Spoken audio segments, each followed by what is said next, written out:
Hello and welcome into another edition of Connor and Coverage. Hopefully my sound doesn't drop out like it did on, Sunday's show when we saw Georgia land Brian McClendon as the wide receivers coach. My name is Connor Riley here. We're going to be talking latest signing day news as we preview that for tomorrow.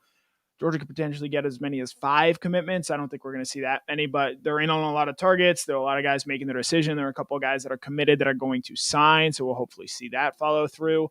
We're going to talk a little bit about the coaching news and moves that Georgia has made this week. Howdy, guys on YouTube. George Wrigley, good to see you. We're going to talk Mike Bobo to Georgia, Brian McClendon to Georgia, what it all sort of means for Kirby Smart and what he wants his program to be going forward and what comes next. And then we'll wrap up touching a little bit on Caleb Williams and really more what it means in terms of the quarterback shuffle that has gone around in college football this offseason, specifically, obviously, what it means for JT Daniels there. Chad Buchanan, thanks. Good to hear that you guys can hear me. Yeah, we had a major audio issue on Dog Nation Daily yesterday and spent much of yesterday trying to fix it. And of course, we got everything fixed except for the one bug that involved me speaking. But I think we've got that solved and know how to fix that going forward so that it shouldn't be an issue anymore. And I'm glad to see that my audio is much better here. So thank you guys for that. If there are any audio issues, please feel free to let me know in the comments section there as well. And obviously, Wednesday night, taking some of your guys' comments, questions, thoughts, previews for signing day. I've seen people already asking, is Georgia going to get Christian Miller? I will note Dog Nation will be on hand tomorrow, 12 p.m. Eastern time on the various Dog Nation channels to cover Miller's commitment there live. And history has shown that's usually a pretty good thing. However, on early signing day, it was not exactly a good news for Georgia as Jeff was down in Florida for Kamari Wilson to see him pick Florida. But we are planning to be live from Cedar Grove High School where Christian Miller is set to announce he's the number 102 overall prospect. And with that in mind, let's sort of dive into that as our first sort of topic here for tonight. Previewing National Signing Day, what to expect, who is announcing, where Georgia might end up, what Georgia has sort of left out there and what it says about this recruiting class. And so made a handy dandy sort of signing day schedule for you guys right here. Names to know, who is announcing, who is expected to sign, and what time these sort of announcements and things will all happen. So we'll start the day, 8:30 a.m. Eastern time. Dylan Bell, 3-star wide receiver from Houston, Texas, has been committed to Georgia since over the summer. He is expected to sign with Georgia. That is pretty much what he has said and intended. Georgia needs more wide receiver bodies after 3 guys transfer out: Jermaine Burton, Jalen Johnson, Justin Robinson, all J's there. And then George Pickens obviously going on to the NFL draft. Bell will be the 4th wide receiver in Georgia's 2022 signing class, joining CJ Smith, Cole Spear, and Denylin Morissette. Morissette and CJ Smith are both already on campus for Georgia.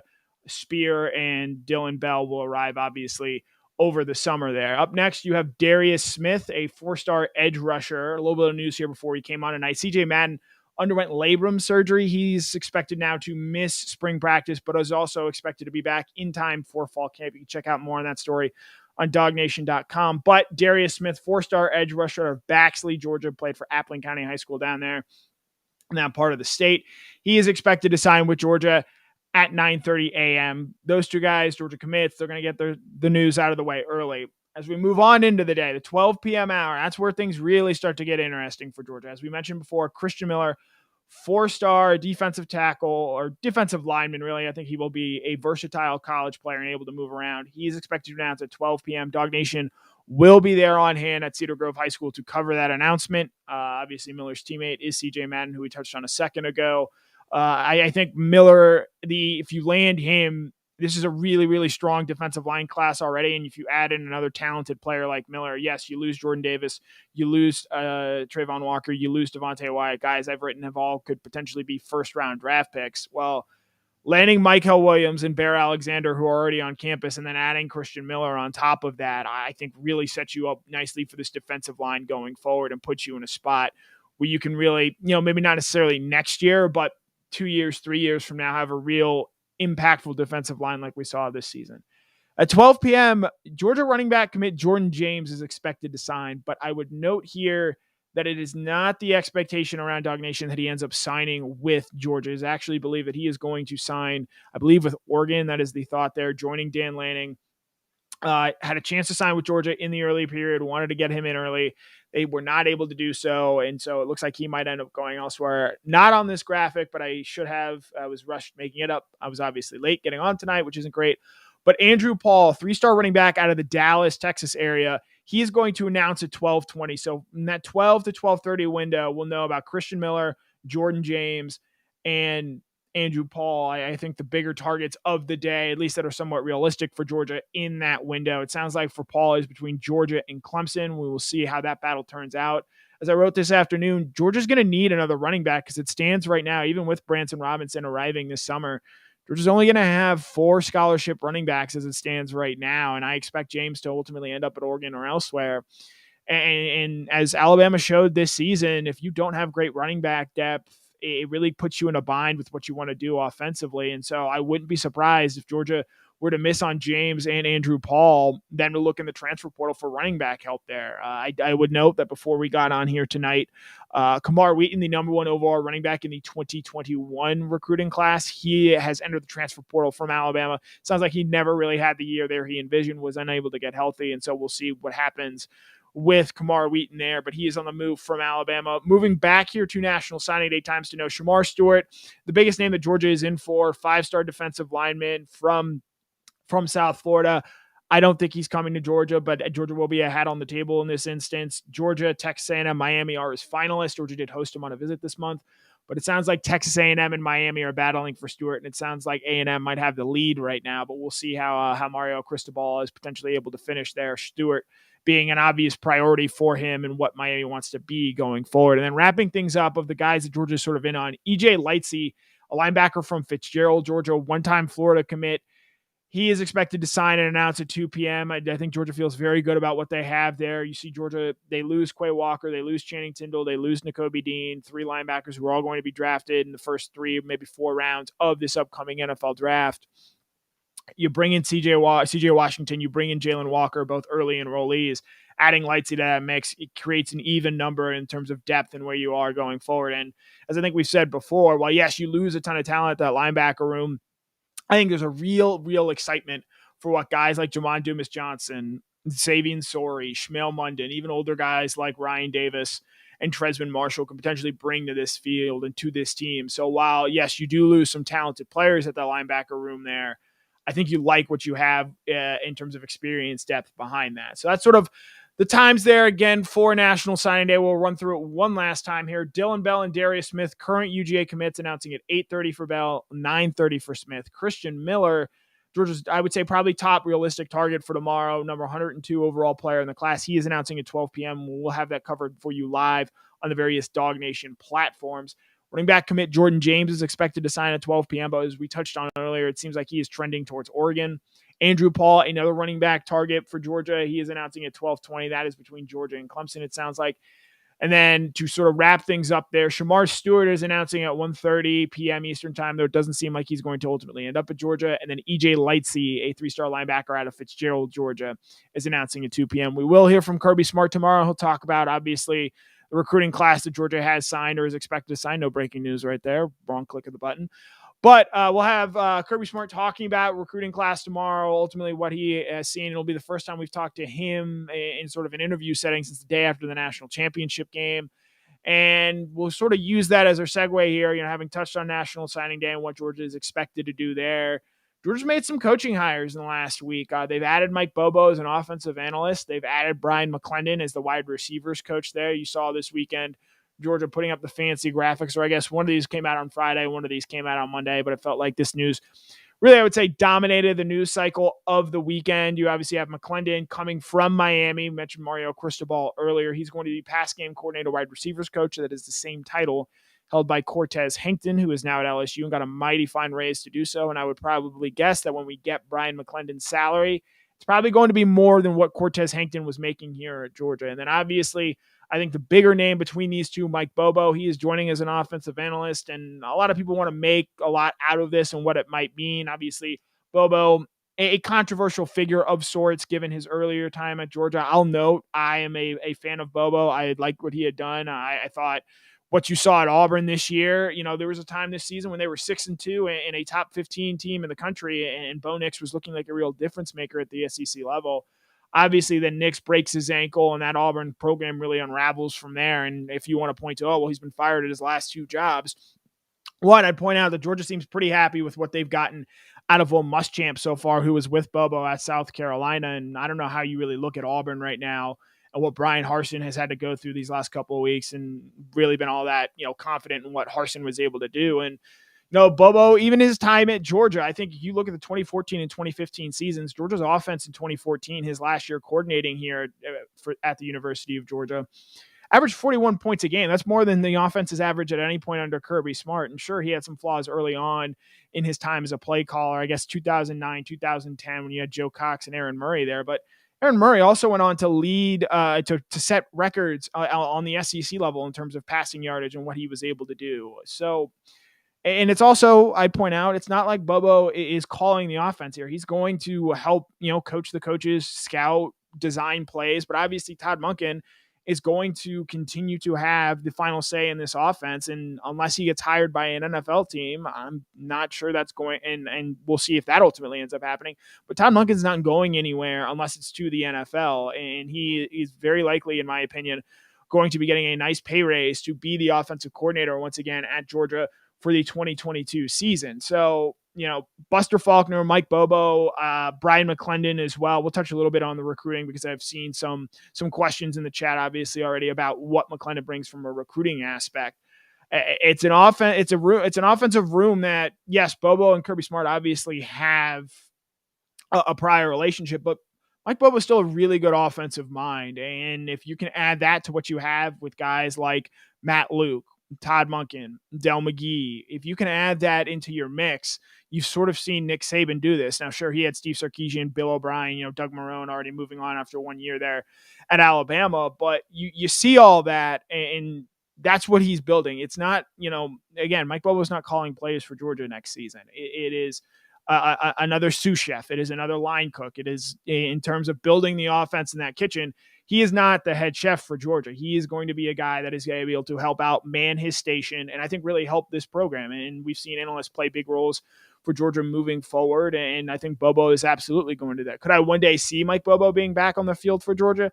Yeah, I could. I think he could very much follow a similar path of sorts that Muschamp followed, where it comes in as an analyst, eventually moves his way onto the field and plays a big role for Georgia in what they want to do. Bobo, and I would also note, and I'll tie this into McClendon here, Bobo and McClendon are two very respected coaches in this state. And I think with the way the transfer portal has worked and what we have seen from that and what we've seen with NIL, it's going to become more important than ever to recruit your local area. And Georgia, interestingly enough, in 2019 and 2020, and those recruiting classes before, obviously, transfer portal, before COVID even, those recruiting classes, Georgia was really skewing more national. They were going national to get recruits. And now I think you turn that around.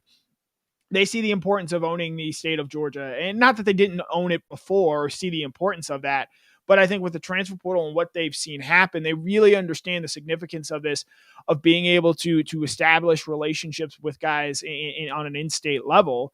And so going forward, a way to prevent against guys leaving the transfer portal is to recruit guys who already are from the state of Georgia. It's not a coincidence that, the guys at Georgia we touched on earlier, Christian Miller, EJ Lightsley, where are those guys both from? They're both from the state of Georgia. And so from a recruiting aspect, and not getting quite yet into the wide receiver aspect of this, but I do think that this is a move to further solidify what Georgia can do within the state of Georgia, because yes, they had some success there this year. Obviously, I think they'll have landed, when it's all said and done, 6 of the top 12 players in the state of Georgia. But with Bobo and McClendon moving forward, could you potentially get that to say 8 out of 12? Could you, Texas A&M came in and got 2 of the top players in this state, Jake Johnson, and Deion Bowie. Alabama comes in, they get Elijah Pritchard, and there is one more that I'm forgetting off the top of my head, but he was a top 5 prospect that I'm trying to cycle through here. And I'm sure he'll come to me eventually. But the larger point being, you look at Alabama, Will Anderson's their best defensive player, maybe the best player overall. He's from the state of Georgia. So if bringing in Bobo, bringing in McClendon help you recruit the state of Georgia, regardless of what they give you in terms of offensive philosophy or mindset out there, I think that's a big win. As far as shifting gears here a little bit and focusing more on McClendon, I think this is a home run hire for Georgia and what they've been able to do. I mean, short of Brian Hartline, I think this is about as great as Georgia could do from a wide receivers coach. He's a guy who obviously has ties to Georgia, but also has forged his reputation outside of the state. He was recruiting well for Miami before getting plucked from there. He had to recruit up at Oregon, recruiting at South Carolina, a very tough place to recruit and get players from the metro Atlanta area.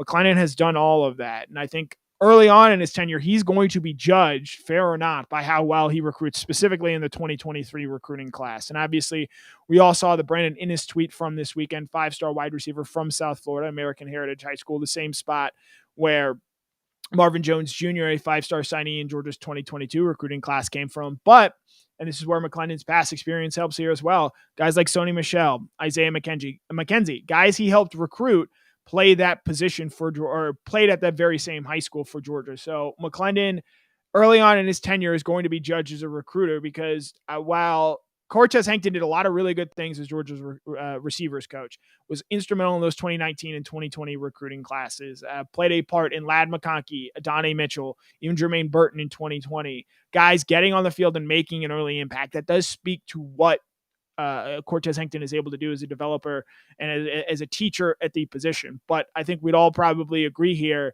these last two recruiting cycles, even with as good as Adonai Mitchell was this season and how undervalued he was, the wide receiver room is not up to par with the rest of this Georgia roster in terms of the recruits that they are bringing in on an annual basis. Georgia has not signed a top 100 wide receiver in either of the last two classes. That wide receiver is the only position that you can say that about. And I would add as well, Georgia has not signed a top 200 player as a wide receiver in the last two classes. Now, you can say that recruiting rankings aren't everything, but I do think it's pretty telling that every other position on the field for Georgia has sort of seen that. So early on for Brian McClendon, obviously he's going to need to get more out of his wide receiver room this coming season, just given what Georgia stands to lose on the defensive side of the ball. But I don't even know how much of that is on McClendon at this point in time, because really the guys that I think have the highest ceiling in the room, Kearis Jackson, Dominic Blaylock, Arian Smith, I'll throw Marcus Rosemy-Jack Saint in there. All those guys missed multiple games due to injury this season. And so the biggest thing for McClendon in terms of an on-field performance standpoint, if you can get those guys healthy and you can see continued development from A.D. Mitchell and you can see continued development from Ladd McConkey, I think that's what's going to really help out McClendon here early on in year one. But, how McClendon is ultimately judged going forward, I think it's going to ultimately come down to how well is he recruiting, specifically in that 2023 recruiting class. If he's able to land a top 100 guy or two, I think that's going to go a long way in quelling sort of the narrative out there that exists about this Georgia room, about this Georgia wide receiver room. And people want to say, oh, well, it's Stetson Bennett. He's the reason why Georgia wasn't getting those guys. Well, I mean, in 2021, JT Daniels pretty clearly took over the job as the starting quarterback at the end of the season, going into National Signing Day, going into the early signing period. It still didn't matter all that much who the quarterback was there. And I would even, having said all that, I do think that going forward, that's what Georgia's going to sort of have to battle against, but they'll be fine with that. Now, George Pickens is going to go and I think be a second-round draft pick. And if, his medicals look great when he goes to Indianapolis in early March, maybe he potentially sneaks into the first round there, depending on how he tests out. So that's going to help Georgia. I think as guys like Kearis Jackson get healthy, as Todd Monken returns for another year, he's going to employ this wide receiver room in a way to take advantage of the guys' skill sets that they have in there. As Adonai Mitchell gets another year in the program, helps shore up some of the drops that he had this season as Ladd McConkey becomes a more versatile offensive weapon. I don't want to say they're going to use him like Deebo Samuel, because you're going to hear that from now until the start of next season. Who is the next Deebo Samuel? But I think we've seen at times with Monken, he's willing to use Ladd McConkey in sort of that all-purpose role. He's obviously not as physical, I think, as Deebo Samuel is, but I think he's a guy who's a versatile weapon. And on that same point, I think you could see guys like Kearis Jackson and Dominic Blaylock, provided that they're both healthy, used in sort of similar type versatile roles going forward. So I do think that's going to be something to watch there going forward. But at the end of the day, when it comes to McClendon and it comes to Mike Bobo, I think Georgia's offense, from a schematic standpoint, from an experience standpoint, from a recruiting standpoint, got markedly better. We know, I think going forward, you feel better about this Georgia offense going forward. If I told you on January 11th, You're going to lose Cortez Hankton, but you're going to gain Brian McClendon. You're going to add Mike Bobo as an analyst. You're going to keep Todd Monken as an offensive coordinator. And just about everybody out there would take that, along with retaining Del McGee, retaining Matt Luke for another year as well there. And Todd Hartley, I shouldn't leave him out. He's recruiting, I would say, his position, other than maybe, again, Brian Hartline for Ohio State. And even including Hartline, with what we saw from Brock Bowers this year, I don't know if there's a position coach who's doing a better job coaching his position in college football right now than Todd Hartley. So having said all that, they add Mike Bobo, they add Brian McClendon. I think they're good adds to the offense. I know there's obviously some trepidation with Bobo. I think Georgia's going to be fine with that. They understand that. And you might say, oh, this is Kirby, being buddy. I don't think that this is it. You could have said the same thing about Will Muschamp a season ago, and look how that worked out. I think Muschamp played huge dividends for Georgia on the recruiting trail. I think he helped out with the secondary there when Scott Cochran stepped away. He stepped in. I think having more head coaches on your coaching staff, even if you're Kirby Smart, who is now 6 years in and has won a national championship, having more guys with diverse backgrounds, guys like Brian McClendon, I think that's only going to continue to help you improve as a coach going forward. So that will sort of wrap up our second topic there. And I'm going to make sure my computer does not fall over. But before we get to questions, one last sort of quick toe tag of the quarterback carousel, sort of what comes next. Caleb Williams, a guy who had very briefly been mentioned, tied to Georgia and where he might go. I never really much believed that and find a whole lot of validity to that. I think Georgia very much likes what it had in its quarterback room, and that's obviously even before JT Daniels entered the transfer portal. But they're bringing back Stetson Bennett. They're bringing back Brock Vandagriff, Carson Beck, Gunnar Stockton coming in as a 2022 signee. They like what they have in this quarterback room going forward. Today, Caleb Williams ends all speculation. It had been sort of a wild ride. You'd seen LSU, you had seen Wisconsin, you had seen Georgia. But I would say the most consistent team throughout all of this, USC, is ultimately where Caleb Williams ends up going. He announces today that he is going to be a Trojan following Lincoln Riley from Oklahoma to California. Ultimately, I don't think this is all that surprising. I think Williams sees the value in going to USC, playing with Lincoln Riley. There's going to be some familiarity there. It's a place where this year we'll see there'll probably be a little bit of growing pains for USC as they make some changes. They went 4-8 this past season. This program is not in a spot where adding Williams makes them an instant playoff contender, but I think it's going to set them up where in 2023, Williams is probably going to be the guy who is the face of that program and potentially positioning them to make that next big leap going forward. So what it all means going forward, we've already seen Jackson Dart, the former USC quarterback, I believe top 5, one of the top quarterback prospects in the 2021 recruiting cycle. He goes to Ole Miss. I believe Georgia will see him in the 2023 season. Brock Vandagriff is obviously staying at Georgia, and I think that's a good thing for the Bulldogs going forward. As I have said time and time again, he is the quarterback of the future. JT Daniels is in the transfer portal as it stands right now. He will be unable to transfer until he graduates in the spring. Or at least he will be unable to enroll elsewhere come the spring. And I think, knowing what we know now, JT is going to wait to sort of see how things shake out after spring practice. From there, make his decision. You can read more about JT Daniels and sort of his path forward, because Mike Griffith wrote a really good story on that this morning. You can read about that on Dog Nation, along with all of Mike's other coverage from the Senior Bowl going forward. But JT Daniels in the transfer portal, USC ultimately ends up landing Caleb Williams. I don't think very many people are surprised about that. And with Daniels, it's going to be a wait and see how things play out in spring practice before he ultimately makes his decision. As far as Georgia's own quarterback room, I would expect going forward, Stetson Bennett's going to be your starter. You're going to see a fierce battle from Brock Vandagriff and Carson Beck to really push Bennett for starters reps and ultimately for the backup role there. And then Gunnar Stockton, you can mention him as a name there as well. But I think it's going to be a Brock Carson battle that I think is going to be the most interesting thing watching coming out of spring practice. And ultimately, it's going to be something that I think continues into the fall. And I'll be really interested to see, Stetson Bennett has very obviously earned, I think, being a starting quarterback going forward. We'll see if Kirby Smart ultimately names him as such, but there's going to be some competition there. And I think you want to have that healthy competition going forward, because I do think part of the, discussion around Stetson Bennett this season was fueled by so firmly planting your flag in JT Daniels' backyard as JT is our guy. He's our starting quarterback. And when Stetson ultimately becomes that guy later on in the season, there's some confusion there. And so I do think maybe you handle that a little bit differently. But I will say, as of right now, on February 1st, day before National Signing Day, I think Stetson Bennett's going to be your starting quarterback against Oregon on September 3rd for Georgia there. Now, Brock Vandagriff could come out and look like Tom Brady or whatever great quarterback you want to describe him as, but I think Stetson Bennett is going to be your starter to start the season there. And I realize I've just stepped into a bear trap, as I am going to open up comments, thoughts, questions you guys might have going forward and what is going to happen. Thoughts on signing day for tomorrow, questions, we'll answer that to the best of our abilities. Whatever you guys really want to talk about. Let's see. Jerry Dogs fan, you heard Brian Kelly might be in a Dirty Dancing reboot, Dirty Dancing family.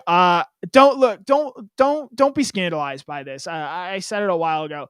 This is all a ploy for attention from Brian Kelly. He wants to be known as that sort of guy going forward. And, like Lane Kiffin with his transfer portal memes and whatnot, these guys just want attention because they think that's what high school recruits are giving and crave from that. And so don't give Brian Kelly the clout. He's not smarter than we think it is. Chad Buchanan, Mike Bobo is a good quarterback coach. I probably agree with that sentiment there. And so going forward, it's going to be interesting to sort of see what this staff looks like from an input standpoint. Obviously, Todd Monken probably has the highest overall approval rating of any offensive coordinator that Georgia has had, certainly in my lifetime. So, Bobo in there, Bobo's not going to overstep his grounds. And he knows Bobo, given the turnover he's had, he's been fired in his last 3 jobs in the last 3 years, from Colorado State, from South Carolina, from Auburn. I'm sure he and his family would really like some stability. And Georgia offers that right now. You're the defending national champion, and you're a place where you can stick around for a few years, whether that be as an analyst role or ultimately moving into an on-field coaching job role. So I agree with Chad there that Bobo is a good quarterback coach and a guy who is going to be, I think, around for quite a while when it comes to Georgia. Let's do some scrolling.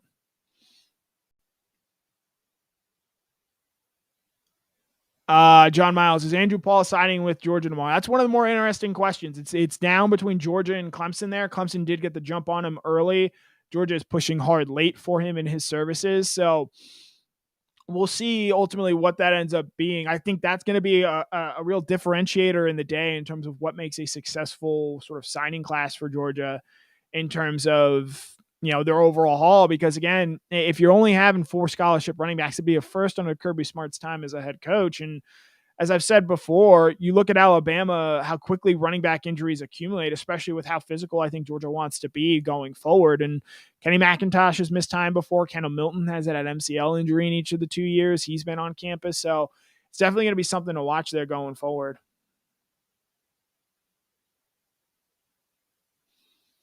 Let's see.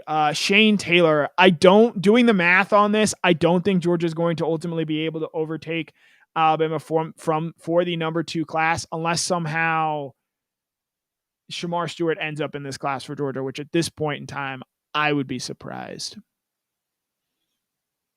So let's see. Jimmy Durham, this is a good question. Where are we in relationship to the 85 number? My unofficial math right now has it. And again, we're never going to get an official update for Georgia. They guard this like gold in Fort Knox. My unofficial count right now is Georgia's at 82 scholarship players. So they're well under for the 85 for when it comes to getting through spring practice, but they're probably going to have, I think 6 or 7 or even 8 guys hit the transfer portal, because as it stands right now, you've got 6 signees who are set to arrive over the summer. So that puts you up to 88. As it stands right now, they're, let's say they get the 4 guys that I think they're going to get tomorrow: Christian Miller, EJ Lightsey, Dylan Bell, and Darius Smith. That puts you up to 92. So you have to get from 92 to 85, and probably even lower than that, as mentioned out. You've got there as well the potential to get to the transfer portal. So you might as well see many as 10 guys hit the transfer portal from Georgia's current roster. If, you want to add, say, a wide receiver, if you want to add a running back, if you want to add, say, a safety there. So you have to get down to that number. And I'll point out here as well, there is some question on the math as far as whether or not the super seniors count towards the 85. It's widely believed that they do, whereas they did not in this past season. So what that essentially means is that guys like Stetson Bennett, and I don't say guys, we know who these players are, Stetson Bennett, Robert Beal, William Poole, and Chris Smith. There's some question about whether or not they count to the 85-man scholarship. If they don't, you essentially cut the guys that you need to have transfer down to about 3, 4, 5. If they do count, you're looking at 8, 9, 10 if you're trying to get under the 85 and also have room to add via the transfer portal, which I think we all expect Georgia to ultimately do there. Sorry for some math off the top there, but that's where we're at. Let's see.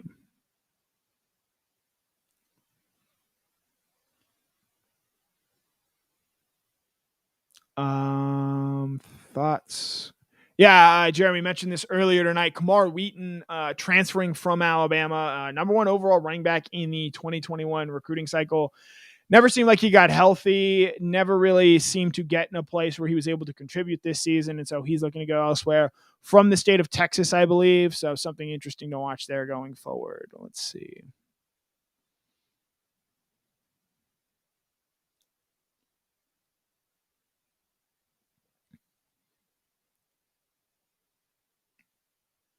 BA's Natty Scarf. I'd love to see Julian Rochester come back next season. I think there's actually be, a chance for him to really contribute, just given what we saw depart off of Georgia's defensive line this season. A guy who signed in Georgia's 2016 class, Kirby Smart's first class at the University of Georgia, but I believe Julian Rochester, barring some unforeseen circumstances, his time at Georgia is done. Let's see. G Bama boy, good to see you. Let's see. Thoughts, comments, questions.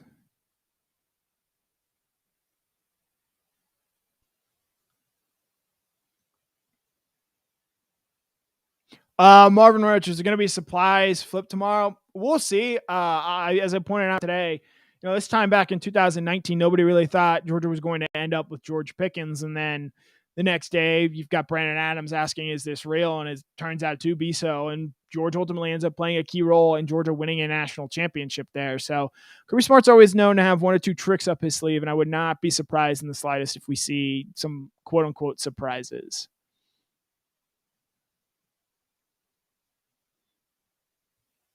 Let's see.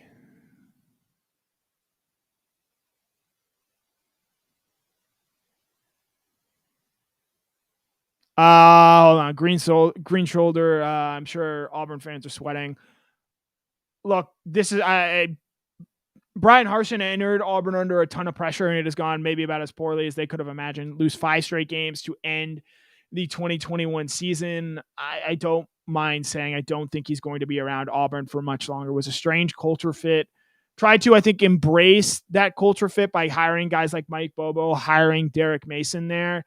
And then weirdly, when they didn't work out, he tried to get guys who sort of fit his style and his system, but he has essentially burned all goodwill that he has had there. They've had 8 defensive linemen enter transfer portal for them. That is not a way to win football games at the SEC level. Even if a lot of those guys coming back are starters and contributors, that's a real dangerous game to play there. And, they did better than I will say I thought they could have done from a recruiting standpoint in the early signing period, but they're still only 8th in the SEC, and Auburn does not envision itself being saddled around the Missouris, the Kentuckys, the South Carolinas in terms of their recruiting classes and ultimately where they have to be in the standings. They're a team that believes, rightly or wrongly, that they can compete with Georgia and Alabama on a yearly basis and win the SEC West every once in a while. And it just doesn't look like they're going to be able to do that with Brian Harsin. So barring a stunning turnaround in year 2 under Harsin, who has some major questions when it comes to the quarterback position. Obviously, their OC, Austin Davis, steps down, looking for another one there from Harsin. It's going to be really interesting to sort of see how he navigates this. And ultimately, I think Auburn this time next year, we're going to be talking about a new coach there. Let's see. Yeah, to BA's Natty Scarf points out, I mean, at this point, you might as well have kept Gus. But Auburn very clearly, I think, undercut him at the end of his tenure there, and we're ready to move on. And I understand that, at a certain point, time has run its course. So let's see. Quincy Morris. No, Georgia does not have any JUCO players coming in. These are all guys from the high school ranks. 18 have already enrolled at Georgia. Let me see if I can rattle them off the top of my head. The 18 early enrollees are Gunnar Stockton at quarterback, CJ Smith and Denylin Morissette, at wide receiver. At tight end, you've got Oscar Delp. On the offensive line, you've got Ernest Green, Griffin Scroggs, Aluba, and Jacob Hood. That puts you at 8. On the defensive side of the ball, you've got Michael Williams, Bear Alexander, CJ Madden, Jalen Walker, CJ Washington, Malachi Starks, Ja'Cory Thomas, Dalen Everett, Brett Thorson is your punter. So that means that I am missing one somewhere. It's not Marvin Jones Jr. It's not Branson Robinson. It's not Jaheim Singletary. It's not Julian Humphrey. I put you at 4. It is not Drew Bobo. It is not Cole Spear. Who am I blanking on? This is not good. Anyway, there are 18 early enrollees as I come one short up there. Math is not my subject. Echoes are not my strong suit either. Obviously, my appearance on Dog Nation Daily this morning. But we believe we've got that fixed going forward. So 18 early enrollees there for Georgia. Let's see.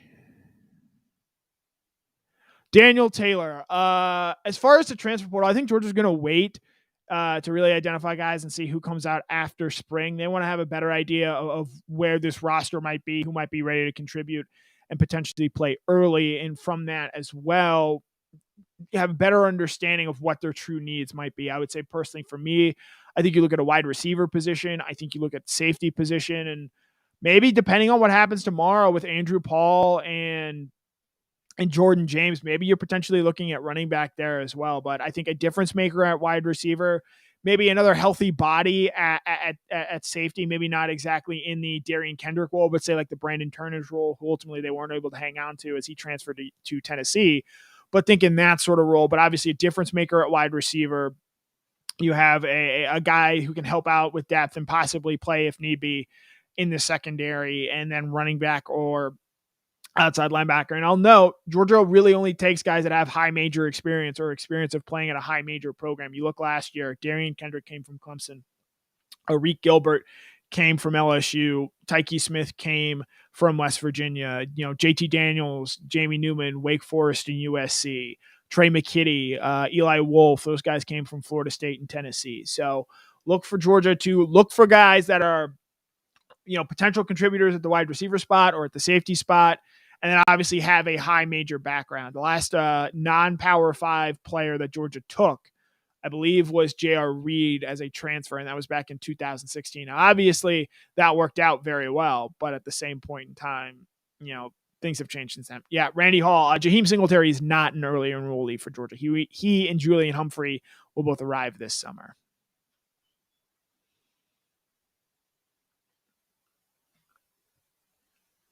Let's see. Hold on. Because I do want to. Bill Kibbe thinks that in 2 years, the biggest problem in the East is going to be Tennessee. I got to see more from their defense. Yes, he I think did the most with the least in year one in terms of getting that program up a level and what they have done with that offense. And I think scoring points is not going to be a problem for Tennessee going forward. I know a lot of people like Hendon Hooker. Quite frankly, when I saw him play, I think I saw exactly who he was, a guy who can put up good stats against inferior competition, but when you have to ratchet up your intensity against, say, an Alabama or against a Georgia, I just don't know that he's the difference maker that people think he might ultimately be, especially when you just look at his stats. I think his game tape does not match what his stats indicate there. So I really want to see him continue to add talent specifically on the defensive side of the ball, because you even look at his time at UCF, those teams got progressively worse every season, obviously not exponentially worse, but they took small steps back in each of his years there. I think in part because, there were some questions about him as a recruiter. And when you see his scheme more often, you have a better understanding of it. It's not a coincidence. The only time Kirby Smart lost to Paul Johnson was the first year that he played that triple option offense. And once he understood sort of how to go about it and how to go about defending it and how to prepare for it over the course of the season, and we'll see Georgia do this as well. They mentioned this year before their bye week, trying to adjust to Tennessee's tempo. As you sort of get more acclimated with seeing that type of offense every year, it becomes easier to defend. So I think Shane Beamer at South Carolina is interesting. I don't think that they might improve on their record this season given their schedule. I think they draw LSU and Texas A&M out of the SEC West. That really stinks for them. But they're a team that I think is going to make an improvement in terms of the product that they put out on the field. I think Billy Napier, year one, it's going to be tough to say, but year two, he might be able to put things in place to really turn things around. And look, Kentucky, I don't think they're ever really going to be a threat to Georgia, but at the same point in time, it's a program that is very consistent and really built things out. And Liam Cohen is a fantastic offensive coordinator. If, in the event that Todd Monken leaves, I think that's somebody that they should take a hard look at. Just given his success at Kentucky this season, what he did with Will Levis, and they're a program that bring back Levis, they bring back Chris Rodriguez. It's a program that's built along the lines of scrimmage, and so I think Kentucky's going to be in a place going forward where they might not be a threat to Georgia every season, but as it stands right now with the way the SEC East is, they can beat a Florida pretty regularly. They can beat a Tennessee. They can beat a South Carolina and pretty consistently be the number 2 team in the SEC East. Kathy Aquavia Green, good to see you. Let's see. Thoughts, comments, questions. Todd Gurley, and this is not obviously the real Todd Gurley. Who should we expect the most out of in this incoming class? I will answer this in terms of a year one, and then obviously a long-term projection. I would say the two guys that you're probably most interested in, I think, are Michael Williams and Marvin Jones Jr. I think their athletic profiles and their potential to get better, I think, really intrigues me. I don't want to compare Michael Williams to Trayvon Walker, but there are similar sort of vibes there. Michael might not be the same overall athlete, but he might be a more actual finished product or closer to his finished product than Trayvon was. And as far as Marvin Jones Jr., incredibly long, great bloodlines, and hasn't been playing the outside linebacker edge rusher position for all that long. And so as he gets more comfortable at that position, I think he's got a really high ceiling for Georgia going forward. I think year one, and he might ultimately end up being the best guy in this class because I think he's the best pure athlete. It's Malachi Starks, a guy who you're going to see Georgia probably give him reps at safety during the spring game and during the spring. And I'm talking starters reps with the first team. He's going to have to make that adjustment from high school to college speed, but he's a guy who has, I think, limitless potential with what he can do. You've seen some say he's a linebacker, some think he's a safety. He can move around. There was even some thought that he might potentially be an offensive player, given sort of the deficiencies that Georgia might have there. I think Malachi Starks is in a position where if he really hits the ground running this spring, I think he's a guy that can make a quick impact for Georgia next season and play contributing snaps for the Bulldogs in a variety of packages. And I'll throw Ja'Cory Thomas in there as well, just given, what Georgia has at safety. One name I will also mention, he's got, I think, in terms of probably the numbers in front of him, the easiest path to playing time, it's Dalen Everett. Georgia right now only has 4 cornerbacks on scholarship this spring. One of them is Keely Ringo, so you obviously pencil him in as a starting cornerback, but Kamari Lassiter, who I feel very good about as a starting cornerback for Georgia, he's probably going to start opposite Ringo. On that, it's Nyland Green, and then it's Dalen Everett. And Everett's coming from IMG, which is obviously a college football factory in terms of the way they prepare you and get you ready to play and contribute early. So I would think the 3 secondary guys that are early enrollees, Dalen Everett, Ja'Cory Thomas, and Malachi Starks, all have a chance to make a year one impact. But long term, give me Michael Williams and Marvin Jones Jr. I think those guys could be really, really freaky pass rushers. And I'll give you a guy from the offensive side of the ball. Give me Oscar Delp. Obviously he's going to deal with Brock Bowers comparisons year one, probably throughout the rest of his career, but a long, talented pass catcher, a guy who I think could split out a little bit even more than Brock can, is a little bit bigger than Brock as well. So I think has potential to add to his frame there, but I think a very talented pass catcher, a weapon in the tight end room. He might have some guys in front of him in Brock and Darnell, but I think Oscar Delp is going to be a part of this offense sooner rather than later. Let's see. Let's maybe do 1 or 2 more good questions here.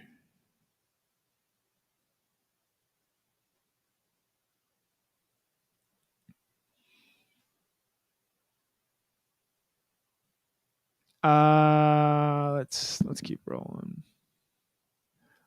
Bill Kibbe, I do see your comment. If I don't see anything better, I might end on that. Yeah, you know what? Scott Green's asking about him, both the Green Soldier and the older Scott Green. Why not?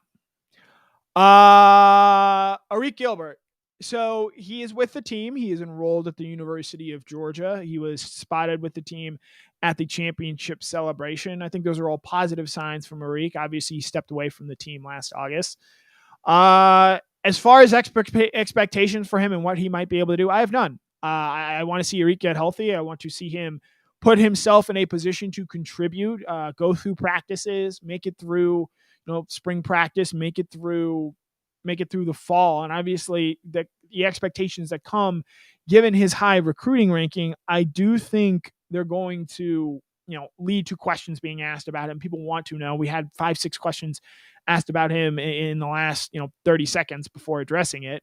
And so you have all that pressure that comes with that. I want to see him, obviously away from the exposure in the media limelight that comes with, being the highest rated tight end prospect in the history of modern recruiting rankings. I want to see him get in a place where he's put himself in a position to contribute. And then maybe we'll see what he's able to do for Georgia in terms of on the football field talent. I would think maybe you play him more wide receiver potentially, unless, depending on where his GPS numbers are, maybe you move him back down to tight end and he's vying for time with Darnell and Brock Bowers. But again, Arik Gilbert's one of the best high school players from the state of Georgia we've seen in recent times. And I hope first and foremost that he gets himself in a position where he is able to contribute on the field in terms of doing all the right things and getting his body in shape and being an everyday contributor to the University of Georgia and to this football team, because he's got to take care of that first before we worry about what he does for Georgia on a down-to-down basis. So we will answer and end the night there with Arik Gilbert. And that'll be it. Thanks again for tuning in, guys. We do this every Tuesday night. Connor and coverage at 6:30, a little bit late tonight, but more often than not, we'll be right on time there. Tomorrow night, Before the Hedges, Jeff Sintel, 8-ish p.m. wrapping up a full day of coverage from Dog Nation. He's going to be live on hand for Christian Miller's announcement at Cedar Grove High School at 12 p.m. Eastern time. Dog Nation will be there as well. Have video coverage of the day for you there. We'll do one last run through of who is announcing when tomorrow. National Signing Day days and times to know. Dylan Bell and Darius Smith, Georgia commits, are expected to sign at 8:30 and 9:30 respectively. Christian Miller and Jordan James both go off at 12 p.m. He's not on your graphic, but Andrew Paul, running back target, is expected to announce at 12:20 p.m. And then 5-star prospect Shamar Stewart at 1:30. EJ Lightsey wraps things up at 2 p.m. Kirby Smart is set to speak tomorrow. We will have you cover there. Mike is down at the Senior Bowl. Obviously, he had his on the beat from there last night, and we'll have tons of coverage in the coming days for what is next. And obviously, Dog Nation Daily every Monday through Friday. We believe we have fixed any audio issues, so there's no echo there going forward. So we'll be back there. We had Cover 4 on Sunday. We might be changing up the way we do Cover 4 and have it more as a sort of reactionary to breaking news than doing it every Thursday night. But we'll play around with that in the off season. But my name is Connor Riley. This has been Connor Uncovered. We'll be back 6:30 next Tuesday night talking the latest in Georgia news, notes, coverage, recapping recruiting day. We're talking about who Georgia has hired as their potential 10th assistant coach. That is still yet to be filled. So with all that said, thank you guys so much for tuning in. My name is Connor Riley for Dog Nation.